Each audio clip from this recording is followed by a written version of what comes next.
ভীষণই সাধারণ একটি ডাল, কিন্তু এর উপকার অসাধারণ। আজকের এই ডাল রেসিপিটি তোমাদের সাথে শেয়ার করলাম।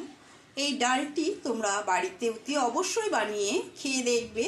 ত্বকের জন্য, চুলের জন্য, পেটের জন্য, এমনকি রক্ত অল্পতা রোগীদের জন্য খুবই উপকারী এই ডাল। রইল আজকের এই ডালের রেসিপিটি বানানোর জন্য এখানে নিয়েছি অড়হর ডাল। আমি অড়হর ডাল দিয়ে করব, তোমরা চাইলে মুসুর ডাল বা মুগ ডাল দিয়েও বানাতে পারো। ডালটা এবারে ভালো করে ধুয়ে পরিষ্কার করে নেব। ডালটা ভালো করে 3-4 বার ধুয়ে নিয়ে প্রেসার কুকারে দিয়ে দিচ্ছি 6-7টা কাঁচা লঙ্কা। ঝালটা নিজেদের পরিমাণ বুঝে ব্যবহার করবে। দিয়ে দিচ্ছি লবণ, আর দেব সামান্য হলুদ গুঁড়ো, কাঁচা সর্ষের তেল, সব দিয়ে ডালটা সেদ্ধ করে নেব। প্রেসার কুকারটা গ্যাসে বসিয়ে দিয়েছি, 2টো সিটি পড়া পর্যন্ত অপেক্ষা করব। এখানে নিয়ে নিয়েছি 1 আঁটি কলমি শাক। কলমি শাকটা ভালো করে ধুয়ে বেছে নিয়েছি। এবারে কলমি শাকটা কুচি করে কেটে নেব।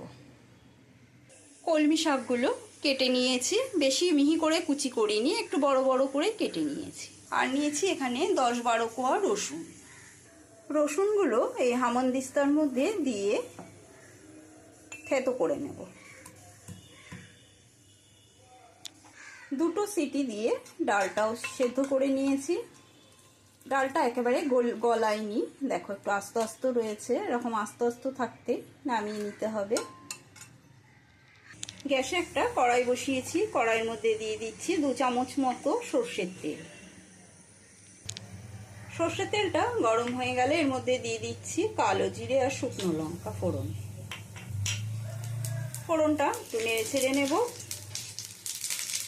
ফোড়নটা নেড়ে ছেড়ে নিয়ে ফোড়নের থেকে সুন্দর গন্ধ বেরোলে এর মধ্যে দিয়ে দেবো থেতো করা রসুনটা। থেতো করা রসুনটা দিয়েও নেড়ে ছেড়ে নেব, রসুনটা ভাজা ভাজা হওয়া পর্যন্ত। রসুনটা ভাজা ভাজা হয়ে গেছে, রসুনের থেকে সুন্দর গন্ধ বেরিয়েছে। এখন এর মধ্যে দিয়ে দেবো কুচিয়ে নেওয়া কলমি শাক। শাকটা দিয়ে দেওয়ার পরে এবারে এর মধ্যে দিয়ে দিচ্ছি পরিমাণ মতো লবণ দিয়ে শাকটা একটু নেড়ে চেড়ে নেব। কলমি শাক স্বাস্থ্যের জন্য, এমন পেটের জন্য ভীষণই ভালো। আর যাদের অ্যানিমিয়া আছে, অ্যানিমিয়া রোগীদের জন্য তো আরও ভালো এই কলমি শাক। শাকটা একটু নাড়াচাড়া দিয়ে নরম করে নিচ্ছি। শাকটা নেড়ে চেড়ে নিয়ে দেখো নরম হয়ে গেছে শাকটা অনেকটাই। এখন এর মধ্যে দিয়ে দেবো 1 গ্লাস মতো জল।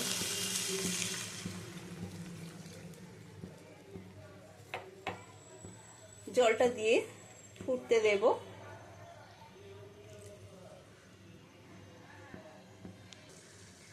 শাকটা যখন এরকম ফুটতে শুরু করবে সেই অবস্থাতে দিয়ে দেবো সেদ্ধ করে রাখা ডালটা।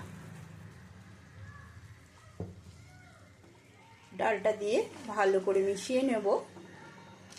এই কলমি শাকের ডাল এত অপূর্ব সুস্বাদু হয় যে এই দিয়ে অনেকটা ভাতই খাওয়া হয়ে যায়। বাড়িতে অতি অবশ্যই তোমরা এই রেসিপিটি ট্রাই করে দেখো। যারা শাক খেতে চায় না তারাও এই ডালটা শাক দিয়ে খেয়ে নেবে। দিয়ে দেবো সামান্য চিনি, এটা অপশনাল, তোমাদের পছন্দ না হলে না দিলেও চলবে। চিনিটা দিয়ে নেড়ে চেড়ে নিয়ে এবারে ঢাকা বন্ধ করে দেব 5 মিনিটের জন্য। গ্যাসের স্টিমটা লো টু মিডিয়ামে রেখেছি। 5 মিনিট বাদে ঢাকাটা নামিয়ে নিচ্ছি।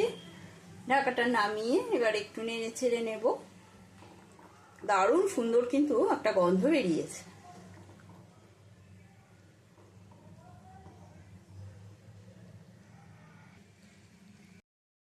অপূর্ব স্বাদে স্বাস্থ্যকর কলমি শাকের ডাল রেসিপিটি আজকের মতো কমপ্লিট হলো। আশা করি রেসিপিটি তোমাদের সকলের ভালো লেগেছে। ভালো লাগলে একটা লাইক দিয়ে দেবে, কমেন্ট করে অতি অবশ্যই জানাবে রেসিপিটি তোমাদের কেমন লাগলো। যদি নতুন বন্ধু হয়ে থাকো তো চ্যানেলটি সাবস্ক্রাইব করে দেওয়ার অনুরোধ রইল। পাশে থাকা বেল আইকনটা প্রেস করে দেবে যাতে আমার রান্নার নিত্য নতুন নোটিফিকেশানগুলো সবার আগে তোমাদের মোবাইলে পৌঁছে যায়। আজকের মতন এই পর্যন্ত, আবারও অন্য কোনো নতুন রেসিপি নিয়ে হাজির হব। সুস্থ থাকবে, ভালো থাকবে। ধন্যবাদ।